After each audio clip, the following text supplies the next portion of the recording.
Assalamualaikum warahmatullahi wabarakatuh. Hai teman-teman semua, perkenalkan nama saya Nasyana Fitria.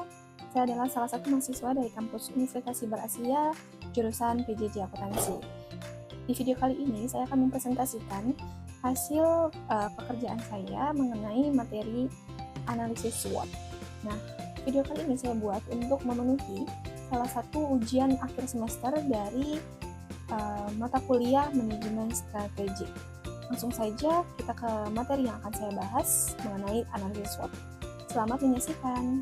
Nah, materi yang akan saya bawakan ini mengenai analisis SWOT.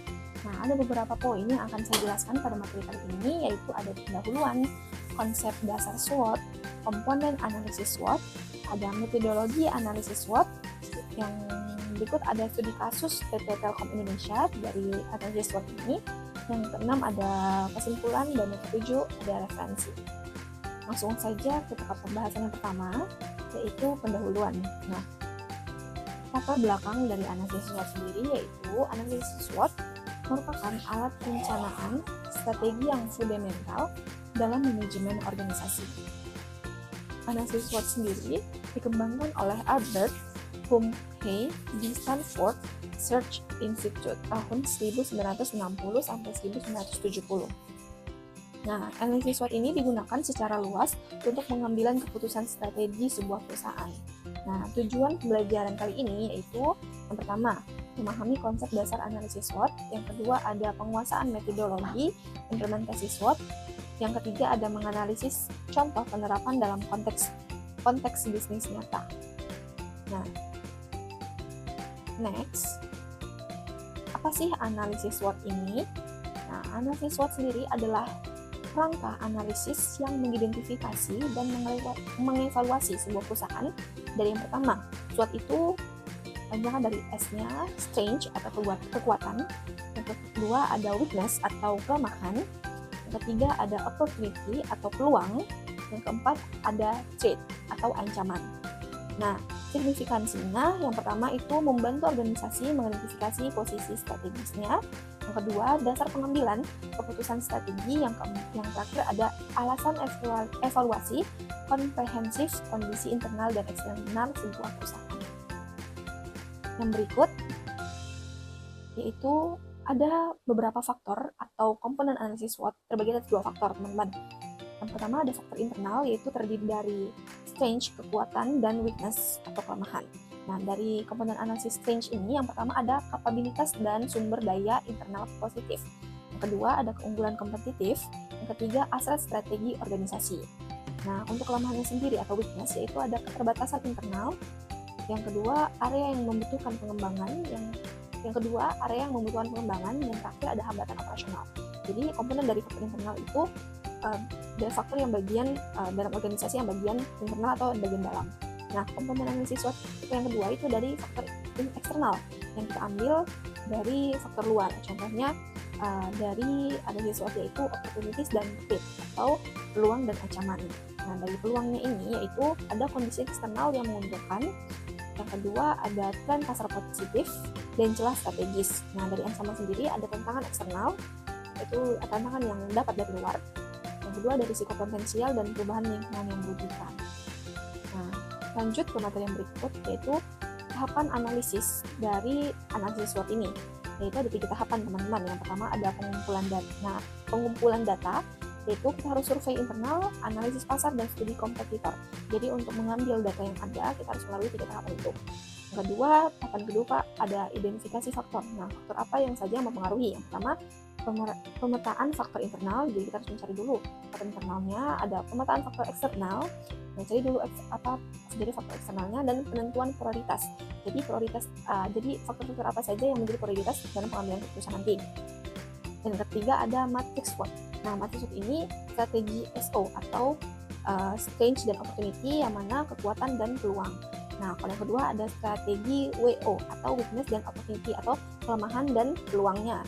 Yang ketiga ada strategi ST atau strength and threat. Nah, itu dari kekuatan dan ancamannya. Ada juga strategi WC atau weakness and threat, dari kelemahan dan ancamannya. Nah, yang berikut saya akan menjelaskan kepada teman-teman contoh studi kasus yang saya ambil dari salah satu perusahaan terbesar di Indonesia, yaitu PT Telkom Indonesia, berdasarkan penelitian Purwanto et al. Tahun 2021. Langsung saja ke studi kasus analisis SWOT-nya. Nah, yang saya dapat dari analisis SWOT yang pertama tentang strength atau kekuatan.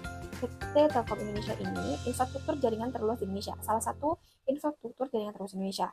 Kedua, brand awareness tinggi. Jadi brand awareness dari PT Telkom Indonesia ini sangat tinggi. Itu yang ketiga, ada dukungan pemerintah karena mereka salah satu perusahaan teknologi atau jaringan tertinggi, jaringan nomor 1 di Indonesia. Yang keempat, ada kapabilitas teknologi yang kuat. Jadi mereka sudah kuat di teknologinya, gitu. Terus analisis yang berikut yaitu weakness, kelemahan dari PT Telkom Indonesia. Nah, yang pertama ada birokrasi yang kompleks. Yang kedua, adaptasi teknologi baru relatif lambat.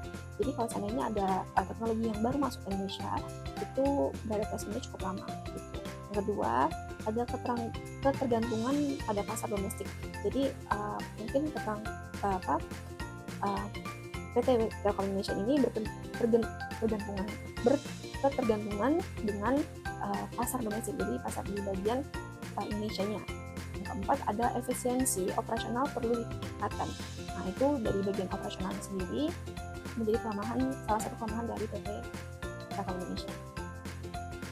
Yang berikut ada opportunities atau peluang. Nah, peluang dari PT Telkom Indonesia ini ada pertumbuhan pasar digital. Jadi semakin berkembang, semakin maju teknologi, pertumbuhan pasar digital makin berkembang. Ada juga ekspansi regional, diversifikasi layanan, dan kolaborasi strategi. Jadi kolaborasi dengan pihak luar atau eksternal. Nah, yang berikut ada nih ancaman untuk PT Telkom Indonesia, yaitu yang pertama ada kompetisi intensif. Jadi semakin berjalannya waktu, pasti ada beberapa perusahaan jaringan yang akan berkembang sewaktu-waktu. Nah, itu menjadi ancaman bagi PT Telkom Indonesia.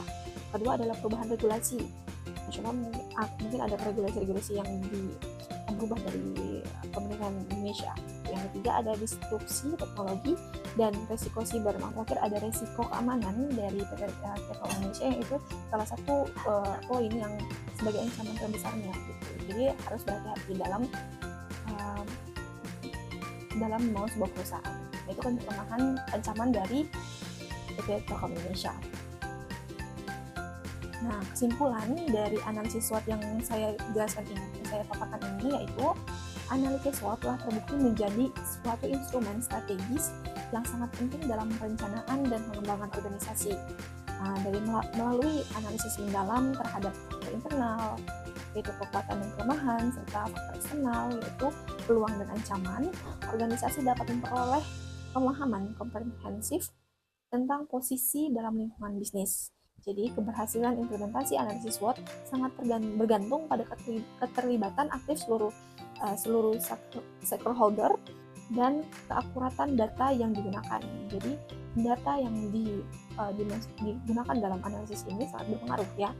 Nah, proses ini bukan hanya sekedar alat analisis, tetapi merupakan landasan untuk pengambilan keputusan strategi yang akan menentukan arah pengembangan organisasi di masa depan.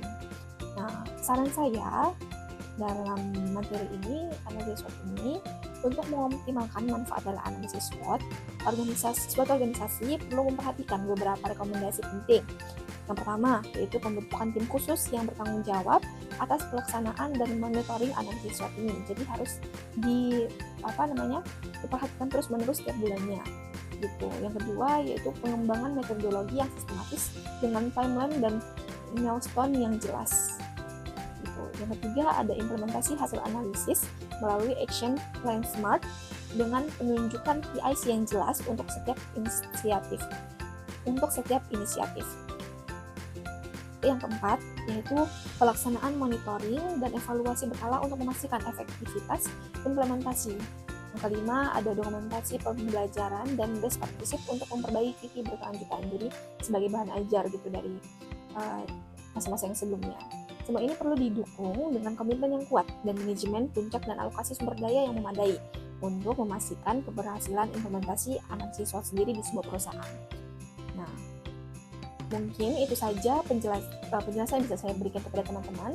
Nah, dari materi yang saya paparkan ini ada beberapa referensi yang saya ambil dari beberapa jurnal yang sudah saya paparkan, jurnalnya atau referensinya di slide yang saya berikan.